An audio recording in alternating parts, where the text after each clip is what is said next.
There's a specific kind of loneliness that comes from being an adult who is still haunted by the ghosts of a childhood home. You're successful, perhaps. You built a life, a career, or a family of your own. But yet, still, there's moments, sometimes in the quiet of a Sunday evening or the heat of a conflict with the person that you love, when you realize you are not reacting to the person in front of you, but you are reacting to a voice from 30 years ago. You carry the invisible architecture of your first home inside your ribcage. If I were to tell you that you were too much, you spend your adulthood making yourself small. If you were told you were never enough, you spend your life running a race with no finish line, exhausted by perfectionism that offers you no rest. You desire more than anything to simply be, to exist without the constant, frantic need to prove your worth or protect your heart from a blow that isn't coming. Imagine a child who is raised in a house built on a steep, permanent tilt. Every floor slanted at a 15-degree angle. To keep from falling over, the child walks with one shoulder dipped and one hip hiked up. They develop incredible core strength. They are able to balance plates and books on a slant. They become experts at navigating a world that isn't level. To them, this isn't trauma. It's just natural. It's survival. And when that child now lives in his own home, beautiful, modern, with perfect floors, if you watch them walk, they're still dipping. They're still walking with a slant. They're still hiking their hip. Eventually, their back aches, their muscles scream, they go to a doctor and they say, "I don't understand why I'm hurting so much, doctor. My floor is flat." And the doctor looks at them with deep empathy and says, "The floor is flat, but your body is still remembering the tilt. You're still using survival skills for a house you no longer live in.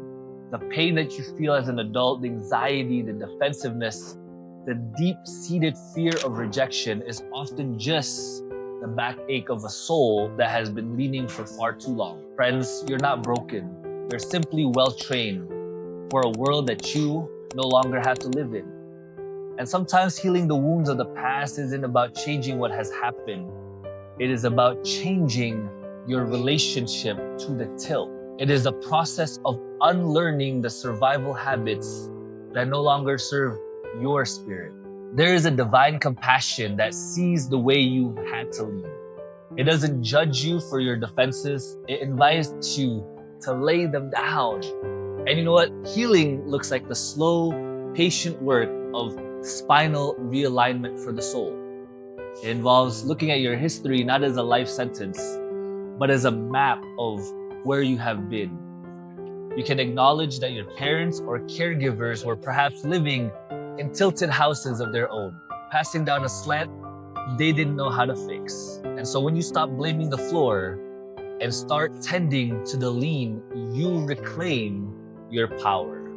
You realize that while you cannot go back and level the floors of your childhood, you can choose to stand tall on the ground that you walk on today. You are the architect now.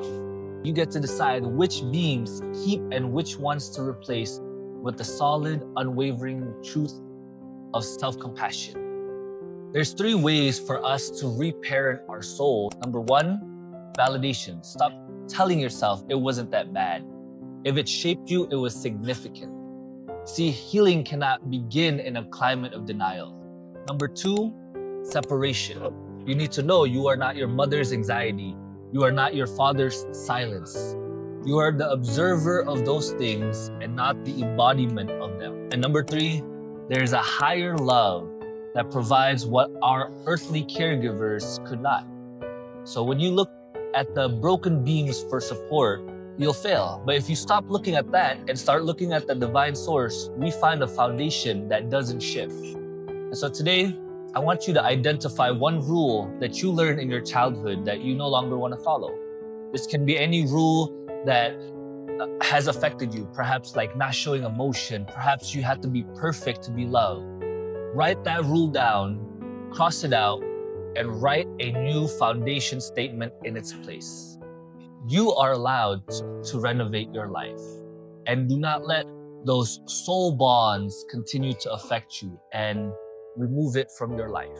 God bless you.